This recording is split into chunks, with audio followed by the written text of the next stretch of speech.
Professor Dr. Nelson Daniel will be here in our midst to share from the Word of God.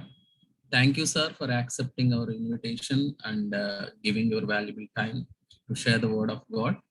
And as we all know that recently, brother has submitted his thesis in Mumbai University. So I think he's waiting for Viva Voice. We'll all pray for your completion of Viva Voice also. If I'm not wrong, Viva Voice is pending, I think. So by the grace of God, brother has already given his testimony in one of the group. He said that all the glory to our master. Yes, God has blessed him in a mighty way. Thank you, sir. Thank you for your faithfulness towards God. I request Brother Nelson Daniel to please take this time and share from the Word of God. And I request Sister Nissi to translate the message from English to Hindi. Over to both of you. Praise the Lord. Hallelujah. It's my honor and privilege to come with the Word of God. And I believe today's word is going to speak to all of you, and today's word is going to impact your lives. जय मसीह की। मैं बहुत ही ज्यादा आनंदित हूँ आज आप लोग के बीच में आने के लिए और वचन से बातें करने के लिए। और मैं ये विश्वास करता हूँ कि आज का वचन जो है आपके जीवनों में कार्य करने वाला है। I believe the greatest opportunity in your life is to share the word of God. और मैं विश्वास करता हूँ कि आपके जीवन के सबसे बड़ा अवसर ये होता है कि आप परमेश्वर के वचन को बांट सके। And the greatest honor one can get in one's life is a platform to share the word of God. और एक बहुत बड़ा सम्मान जो एक व्यक्ति अपने जीवन में प्राप्त कर सकता है, वो उसमें से एक सम्मान ये है कि वचन बांटने के लिए उसको एक प्लेटफॉर्म मिले। I exhort and I encourage everyone in this group, in this church, that you find time and opportunity to share the word of God to as many people as possible in the days to come. मैं आप सभी को प्रोत्साहित करना चाहता हूँ, सभी विश्वासियों को, कि जब कभी भी आपको अवसर मिले परमेश्वर का वचन को बांटने के लिए, तो उस अवसर को आपको इस्तेमाल करना है। Let your light shine is the topic that I'm going to be preaching on today. आपका ज्योति चमकने पाए, यही विषय पर आज मैं बातें करने वाला हूँ। How can a believer always shine for God? एक विश्वासी किस प्रकार से परमेश्वर के लिए सदा चमकता रह सकता है? I want to bring your attention to the book of Matthew chapter 5 words 14 and 16. हम निकालेंगे मत्ती रचित सुसमाचार उसका 5 अध्याय उसका 14 और 16वां आयत को हम देखेंगे। Okay, I will read in English, and people who have the Hindi Bible can just read it. No need of reading the Hindi verses. I will read only in English. It says, Matthew 5:14, you are the light of the world. A town built on a hill cannot be hidden. In the same way, let your light shine before others, that they may see your good deeds and glorify your Father in heaven. Now, this is a very, very important thing that God wants you to be when you are a believer. और ये जो बातें यहाँ लिखा गया है, वो परमेश्वर हमसे बहुत ही ज्यादा चाहते हैं। जब हम विश्वासी हैं तो हमको ये करना जरूरी है। Jesus says, you are the light of the world. यीशु मसीह कहते हैं तुम जगत की ज्योति हो। And then immediately there is an allegory which says, a town built on a hill cannot be hidden. और उसके बाद एक उदाहरण को हम देख सकते हैं, जो नगर पहाड़ पर बसा हुआ है वह छिप नहीं सकता। Okay, now if you want to be a light, you can't be hiding your potentialities, you cannot be hiding your skills, you cannot be hiding the abilities that God has given you. यदि आपको चमकना है तो जो तालंत आपको परमेश्वर ने दिया है, जो खूबियां परमेश्वर ने आपको दिया है, जो काबिलियत परमेश्वर ने आपको दिया है, उस काबिलियत को, उस कौशल को आप छुपाए नहीं रख सकते हैं। If you want to shine for Christ, you must learn to explore every talent that God has given you. यदि आपको परमेश्वर के लिए चमकना है तो हर एक गिफ्ट, हर एक वरदान जो परमेश्वर ने आपको दिया है, उस हर एक वरदान को खोजना जरूरी है। Today, through the word of God, I'm going to be emphasizing on certain things through which you can shine for Christ in the days to come. और आज वचन के द्वारा मैं कुछ बातों को आपके सामने रखना चाहता हूँ जिसके द्वारा आप परमेश्वर के लिए चमक सकते हैं। Okay, here it says in Matthew 5:16, in the same way, let your light shine before others that they may see your good deeds. So the first thing that you can do to shine for Christ is keep doing good deeds. और यह 16वां आयत इस प्रकार से कहता है, उसी प्रकार तुम्हारा उजियाला मनुष्य के सामने चमके कि वह तुम्हारे भले कामों को। तो सबसे पहला चमकने का एक रीति, एक रवैया इस प्रकार का होता है कि आप भले काम को करते रहिए। God has called you to do good deeds on this planet. और इस ग्रह पे परमेश्वर ने आपको इसीलिए बुलाया है कि आप अच्छे कामों को करते रहे। Now we know we are living in a world encompassed with bad deeds. हम जानते हैं कि हम ऐसे एक संसार में रहते हैं जिधर सारे बुराई भरा हुआ है। We know we are living in a world that are evil things happening around us, sinful things happening around us. और हम जानते हैं कि हमारे चारों तरफ बुराई छा रही है, दुष्टता छा रही है। But God says you have the power to do good things. लेकिन परमेश्वर कहते हैं कि आपके पास वो सामर्थ्य है कि आप भले काम को करें। Praise the Lord. Now Praise the Lord. that is an exceptional quality that God has given believers. और वो एक खास खूबियत है जो परमेश्वर ने मसीही लोगों के लिए दिया है। Praise the Lord. When we go to Philippians chapter 4:13, it says, I can do all things through him who gives me strength. जब हम फिलिप्पी उसका 4 का 13वां आयत को पढ़ते हैं तभी हम जान सकते हैं वो लिखा गया है, जो मुझे सामर्थ्य देता है उसमें मैं सब कुछ कर सकता हूँ। The Bible says very clearly that when you are in Christ, you have the power to do everything in this world. और वचन स्पष्ट रूप से कहता है जब भी आप मसीह में हैं तो आपको वो सामर्थ्य भी है कि आप जो कुछ करना चाहते हैं वो कर सकते हैं। Now this is a very confident verse. और ये बहुत ही हिया को बढ़ाने वाला वचन है। My dear believers, मेरे प्यारे विश्वासियों, you can do everything in Christ. आप मसीह में सब कुछ कर सकते हो। Now the word of God says, let your light shine so that you may do good deeds and shine in front of others. और वचन यह कहता है कि उसी प्रकार तुम्हारा उजियाला मनुष्य के सामने चमके कि वे तुम्हारे भले काम को देखकर तुम्हारे पिता की स्वर्ग में बड़ाई करे। So the first thing is do good deeds. तो पहला बिंदु है कि अच्छे कामों को करो। When you keep on doing good deeds, you keep shining for Christ continuously. जब भी आप भले कामों को करते रहते हो तभी आप मसीह के लिए निरंतर चमकते रहते हो। Never get tired of doing good things. Even if people do bad against you, they speak wrong against you, and they do whatever, you should keep doing good things. That is what the word of God tells you. भले काम करने से कभी भी आप थकना नहीं है, पीछे नहीं हटना है। चाहे लोग आपके विरोध में बुरे काम करें, वो आपके विरोध में बातें करें, फिर भी आपको भले काम को करते रहना है। The second thing I want to emphasize, और दूसरा बिंदु जो मैं कहना चाहता हूँ, that is in Romans chapter 12 verse 21. वो है रोमियो उसका 12 अध्याय उसका 21वें आयत में। The word of God says, do not be overcome by evil, but overcome evil with good. और वचन कहता है बुराई से ना हारो परंतु भलाई से बुराई को जीत लो। Praise the Lord. जय मसीह की। It says over here, overcome evil with good. और यह लिखा गया है भलाई से बुराई को जीत लो। If you look in the world scenario, और हम संसार के हालत को यदि देखें, maximum people are overcoming evil with evil. ज्यादातर लोग बुराई से भी बुराई को जीतते हैं। But Bible says, I can do all things through Christ who strengthens me. लेकिन वचन कहता है जो मुझे सामर्थ्य देता है उसमें से मैं सब कुछ कर सकता हूँ। So you have the power to overcome evil with good. तो आपके अंदर वो सामर्थ्य है कि आप भलाई से बुराई को जीत लो। So when you keep overcoming evil with good things, you start shining for Christ. और जब भी आप भलाई से बुराई को जीतने लगते हैं तभी आप परमेश्वर के लिए चमकने लगते हैं। People will be amazed looking at you. और जब भी लोग आपके देखते हैं तभी वो आश्चर्यचकित हो जाएंगे, because you have never done anything evil. क्योंकि आपने कभी भी बुराई को नहीं किया है। You have always overcome evil with good.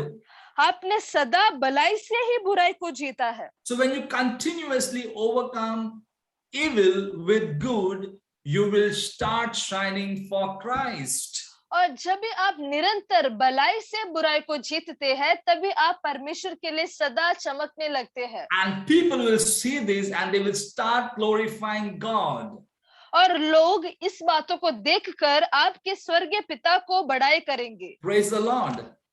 जय मसीह की। When you go to Psalms 119 verse 71, हम जब भी भजन संगीता उसका 119 का 71 वचन को पढ़ते हैं, it says over here, और यहाँ लिखा गया है, it was good for me to be afflicted so that I might learn your decrees. और वचन कहता है कि ये भला हुआ कि मैं संकट में पड़ गया ताकि मैं तेरे व्यवस्था को सीख सकूं। Dear believers, when you have afflictions and tribulations and persecutions and problems that you encounter in your life, मेरे प्यारे विश्वासियों, जब भी आपके जीवन में आप संघर्ष करते हैं, संकट को सामना करते हैं, बुराई को सामना करते हैं, the word of God says it was good that I was afflicted so that I may learn your decrees, I may learn your commandments, I may learn your word. और इस वचन इस प्रकार से कहता है, मुझे जो दुख हुआ वो मेरे लिए भलाई ही हुआ, जिसमें मैं तेरे विधियों को, तेरे वचन को, तेरे व्यवस्था को सीख सकूं। Because every situation that you encounter is a testimony tomorrow. और हर एक अवस्था जो आज आप सामना करते हैं वो कल का एक गवाही बन जाता है। Every problem that you face, every sickness that you have gone through is a testimony tomorrow. हर एक संकट, हर एक रोग जो आप सामना करते हैं वो कल का एक गवाही है। It was good for me that I was afflicted, that I may become a testimony of the living God. और जो मुझे दुख हुआ वो मेरे लिए भला ही हुआ, क्योंकि मैं परमेश्वर के लिए गवाही बनकर ठहर सकता हूँ। So learn to be a partaker of the suffering that Christ has already suffered for us.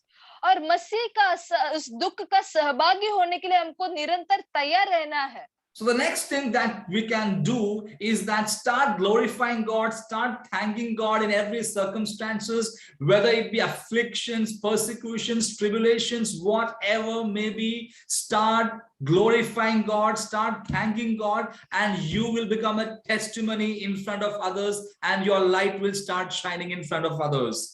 और अगली बात जो हम कर सकते हैं वो ये है कि हमारे जीवन की जो भी परिस्थिति हो, उन परिस्थितियों में हम परमेश्वर की स्तुति करें, धन्यवाद करें, चाहे जो भी संकट होने दो, जो भी परेशानी होने दो, आपको निरंतर परमेश्वर की स्तुति, आराधना, धन्यवाद करते रहना है और आप निश्चय परमेश्वर के लिए गवाही बनकर ठहरेंगे। And every affliction in your life is going to be a reflection for someone else. और हर एक संकट से जो आज आप गुजर रहे हैं वो कल किसी के लिए एक जरिया होगा या फिर एक चिन्ह के समान होगा जो उनके जीवन में इस्तेमाल कर पाए। Every struggle that you're going through is going to be an inspiration for someone tomorrow. हर एक घटना जो आप आज सामना कर रहे हैं, हर एक चुनौती जो आज सामना कर रहे हैं वो कल किसी और के लिए एक हियाव का कारण होगा। So let your light keep shining, my dear believers. आपका ज्योति जो है वो जलते रहने पाए। The next thing we can see in Romans chapter 13 verse 12. और अगली बात जो हम देख सकते हैं वो है रोमियो उसका 13 अध्याय उसका 12वां आयत में। It says, और वो कहता है, the night is nearly over, the day is almost here, so let us put aside the deeds of darkness and put on the armor of light. और रोमियो उसका 13 का 12वां आयत इस प्रकार से कहता है, रात बहुत बीत गई है और दिन निकलने पर है, इसलिए हम अंधकार के कामों को त्याग कर ज्योति के हथियार बांध ले। I already told you in the very first verse that we read, God has called us for good deeds. और पहले ही वचनों में मैंने आपको कहा था कि आपको परमेश्वर ने भले कामों के लिए बुलाया गया है। We must put aside every deed of darkness. हमको अंधकार के सारे कामों को त्याग देना है and put on the armor of light. और ज्योति के हथियार को बांध लेना है। When we put on the armor of light, जब हम ज्योति के हथियार को बांध लेते हैं, we will be able to shine and have radiance on our face. तभी हम हमारे मुंह में उस चमक को लेके आ पाते हैं और उस उजाले को हम चमकाने लगते हैं। And the Bible says, और वचन कहता है, those who look upon the Lord shall be radiant and their face will never be ashamed. और वचन कहता है जो परमेश्वर की ओर देखते हैं उनका मुंह कभी भी लज्जित नहीं होगा, लेकिन वो ज्योतिमय होंगे। So put aside every deed of darkness and put on the armor of light, and you will start shining for Christ. और अंधकार के सारे बातों को त्याग दीजिए और ज्योति के हथियार को पहन लीजिए ताकि आप परमेश्वर के लिए ज्योतिमय हो पाए। Praise the Lord. Hallelujah. Amen, hallelujah. Now we come towards Psalms 119, verse 105. हम आएंगे भजन संहिता उसका 119 उसका 105वें आयत में। It says, your word is a lamp to my feet and a light to my path. तेरा वचन मेरे पाँव के लिए दीपक और मेरे मार्ग के लिए उजियाला है। Praise the Lord. Hallelujah. The word of God is a lamp to your feet and a light to your path. परमेश्वर का वचन आपके पाँव के लिए दीपक और आपके मार्ग के लिए उजियाला है। My dear believers, you have the word of God. The most precious thing that you can ever get in this world is the word of God. परमेश्वर के लोगों, आपके पास परमेश्वर का वचन है। जो सबसे कीमती चीज जो आप इस संसार में प्राप्त कर सकते हैं वो ये है कि वो परमेश्वर का वचन है। And that word has illuminated your life from darkness. और उसी वचन ने आपके जीवन जो अंधकार में था उस जीवन पर प्रकाश डाला है। That word has enlightened you when you were in darkness. और जब भी आप अंधकार में थे आपके जीवन में वो ज्योति चमकने लगा। That word has empowered you when you were oppressed. और जब भी आप संघर्ष में थे तभी उसी वचन ने आपको बलवंत किया है। That word has encouraged you when you were in depression. और उसी वचन ने आपको बलवंत किया और आपको उत्साहित किया जब भी आप निराश थे। That word has healed you when you were in sickness. और उसी वचन ने आपको चंगाई दिया जब भी आप रोग की अवस्था में थे। Now it is your responsibility और अभी आपका कर्तव्य ये है to share the word of God with others. कि आप इस वचन को दूसरे के साथ बांटे। If you don't share the word of God with others, your light will not shine. यदि आप परमेश्वर के वचन को दूसरे के साथ ना बांटे तो आपका ज्योति चमकेगा नहीं। Bible says, let your light shine before others. वचन कहता है आपका उजियाला मनुष्य के सामने चमकने पाए। When you keep sharing the word of God continuously with people, the word of God will keep proclaiming and you will start being a light to others. और जब भी आप परमेश्वर के बातों को वचन को दूसरे के साथ बांटने लगते हैं तो वचन का घोषणा होते रहेगा और आप परमेश्वर का ज्योति बनते रहेंगे। Psalms 27 verse 1 says, the Lord is my light and my salvation, whom shall I fear? The Lord is the strength of my life, of whom shall I be afraid? भजन संहिता उसका 27 का एक पहला आयत इस प्रकार से कहता है, यहोवा परमेश्वर मेरी ज्योति और मेरा उद्धार है, मैं किससे डरूं? यहोवा मेरे जीवन का दृढ़ गढ़ ठहरा है, मैं किसका भय खाऊं? Psalms 119 verse 30 says, भजन संहिता उसका 119 उसका 30वां आयत इस प्रकार से कहता है, it says, I have chosen the way of faithfulness. I have set my heart on your laws. मैंने सच्चाई का मार्ग चुन लिया है, तेरे नियमों की ओर मैंने चित्त लगाए रहता हूँ। Praise the Lord. Hallelujah. I hold Amen. fast to your statutes, Lord. I do not let me be put to shame. मैं तेरे चितौनियों को लवलीन होकर पकड़े रहता हूँ और मैं कभी भी लज्जित ना हो पाऊं। When you keep the statutes of God, the word of God in your life, you will never be ashamed, my dear believers. जब भी आप परमेश्वर को चितौनियों को लवलीन होकर पकड़े रहते हैं तो कभी भी आप लज्जित नहीं होंगे। When we read Psalms 119 verse 130, जब भी आप भजन संहिता 119 उसका 130वें आयत को पढ़ते हैं, it says, the unfolding of your words give light, it gives understanding to the simple. तेरे बातों के खुलने से प्रकाश होता है और उससे भोले लोग समझ प्राप्त करते हैं। The unfolding of your words give light, it gives understanding to the simple. वचन के खुलने से प्रकाश हम प्राप्त करते हैं और उसी प्रकाश से भोले लोग समझ को प्राप्त करते हैं। if you want to shine for Christ, you should be very careful with your words. यदि आपको परमेश्वर के लिए चमकना है तो आपको आपके वचन को, आपके बोली को ध्यान देना जरूरी है. You must speak optimistic things. आप अच्छे बातों को, सकारात्मक बातों को ही कहना है. You must learn to exhort others. आप दूसरों को ऊंचा उठाना, उनको प्रोत्साहित करना जाना जरूरी है. You must learn to promote others for the kingdom of God. दूसरे लोगों को परमेश्वर के राज्य के लिए बढ़ाना, इसको सीखना जरूरी है. You must learn to motivate others. दूसरे लोगों को प्रोत्साहित करना, इन बातों को आपको सीखना है. Your words should inspire others. आपके वचन दूसरे लोगों को उत्तेजित करना है. The word of God says here, the unfolding of your words gives light, it gives understanding to the simple. तेरे बातों के खुलने से प्रकाश होता है और भोले लोग समझ प्राप्त करते हैं. So my dear believers, every word that you speak should give understanding to others. मेरे प्यारे विश्वासियों, हर एक वचन जो आप कहते हैं वो दूसरों को समझ प्राप्त करने लायक होना जरूरी है. Every word that you speak should create a positivity in others. हर एक वचन जो आप कहते हैं वो दूसरों के मन में एक सकारात्मक भावना उत्पन्न होना And है. every word that you speak should empower others. हर एक बातों को जो आप कहते हैं वो दूसरे लोगों को शक्ति प्रदान करना है. When you do that, your light will shine. और जब भी आप इन बातों को करेंगे तो आपका ज्योति चमकेगा. God has not called you to overpower others, but He has called you to empower others. दूसरे, परमेश्वर ने आपको इसीलिए नहीं बुलाया कि आप दूसरों को आपके अधीन करो, लेकिन परमेश्वर ने आपको इसीलिए बुलाया कि आप दूसरों को और भी बलवंत करो. So when you empower, the light will shine through you. जब भी आप दूसरों को बढ़ाएंगे, उनको सामर्थ्य देंगे, तभी परमेश्वर का ज्योति आपके द्वारा चमकेगा. Bible says, I can do all things through Christ who strengthens me. वचन कहता है जो मुझे सामर्थ्य देता है उससे मैं सब कुछ कर सकता हूँ. So the greatest thing that you can do as a believer is to empower others.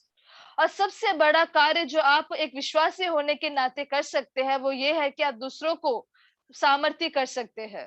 You can empower and you must empower others in the days to come, and your light will shine, my dear friends. आप दूसरों को सामर्थ्य बना सकते हैं और आपको दूसरों को सामर्थ्य बनाना जरूरी है आने वाले दिनों में. Praise the Lord. When we go to Psalms 37, 5, verse 37, verse 6 and 7. Psalms 37, 6 and 7.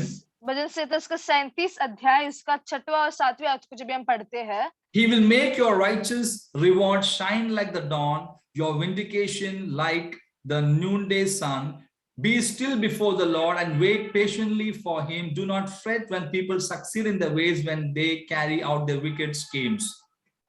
वह तेरा धर्म ज्योति के समान और तेरा न्याय दोपहर के उजाले के समान प्रकट करेगा. युवा के सामने चुपचाप रह और धीरज से उसकी प्रतीक्षा कर. उस मनुष्य के कारण न कुढ़ जिसके काम सफल होते हैं और वह बुरी युक्तियों को निकालता है. And so the next thing I want to tell you, my dear believers, be a righteous person, then you can shine for the Lord. और दूसरा अगला बिंदु जो मैं कहना चाहता वो ये है कि आप परमेश्वर के लिए एक धर्मी व्यक्ति ठहरना है और तभी आप परमेश्वर के लिए चमक सकते हैं. We all know about Job. He went through such excruciating pain in his life. और हम सब अय्यूब के बारे में जानते हैं, उन्होंने अपने जीवन में कितना बड़ा दर्द को सहन किया है. When you read the book of Job, chapter 1 speaks about Job in such a marvelous way. अय्यूब का पुस्तक जब हम पढ़ते हैं, पहला अध्याय अय्यूब के बारे में कितने बड़े-बड़े बातों को कहते हैं. The book of Job, chapter 1 speaks a lot about Job. Only one thing I want to emphasize, that is Job chapter 1 verse 1. It says, in the land of Uz there lived a man whose name was Job. This man was blameless and upright. He feared God and shunned evil. और पहले अध्याय में हम बहुत सारे बातों को देख सकते हैं अय्यूब के बारे में, लेकिन पहले अध्याय से कुछ बातों को मैं बताना चाहता हूँ. उस देश में अय्यूब नामक एक पुरुष था. वह खरा और सीधा था और परमेश्वर का भय मानना और बुराई से दूर रहता था. Now I believe this is the greatest certificate ever given to anyone in the Bible. और मैं विश्वास करता हूँ कि यही सबसे बड़ा पुरस्कार या सर्टिफिकेट है जो वचन में देखा जाते हैं। In the entire land of Uz, और उसके इस देश में there lived a man whose name was Job, and he was blameless, upright, feared God, and shunned evil. वो मनुष्य था जिसका नाम अय्यूब है। वो खरा, सीधा और परमेश्वर का भय मानता और बुरा से दूर रहता था। If you convert this into a certificate, if I had to give a certificate to Job, I would write like this. और यदि मैं इन वचनों को एक सर्टिफिकेट के रूप में मैं लिखूं या फिर मैं यदि जॉब को एक सर्टिफिकेट देना चाहता हूं तो मैं इस प्रकार This से is लिखता। to certify that Job was blameless, upright, feared God, and shunned evil. He was the most righteous person in the land of Uz. और ये सर्टिफिकेट इस बात को दर्शाता है कि ये व्यक्ति खरा और सीधा और परमेश्वर का भय मानता है और बुराई से दूर रहता है, और उस नाम में सिर्फ यही व्यक्ति था जो धर्मी था। The biggest award and the greatest certificate that you can receive is being a righteous person. और सबसे बड़ा पुरस्कार या सबसे बड़ा सर्टिफिकेट जो आप प्राप्त कर सकते हैं वो ये है कि आप परमेश्वर के सामने धर्मी ठहरे। So when you become a righteous person, you will start shining for Christ. और जब भी आप धर्मी व्यक्ति बनेंगे तभी आप मसीह के लिए चमकने लगेंगे। So I gave you some of the things that you can do to shine for Christ. और मैंने आपके सामने कुछ बातों को रखा जिसके द्वारा आप मसीह के लिए चमक सकते हैं। The first thing I said, keep doing good deeds. और पहला बिंदु मैंने कहा कि भले कामों को करते रहिए। The second thing that I told you is overcome evil with good. और दूसरा बिंदु है भलाई से बुराई को जीत लो। The next thing was every affliction that you go through in your life is going to be a testimony tomorrow.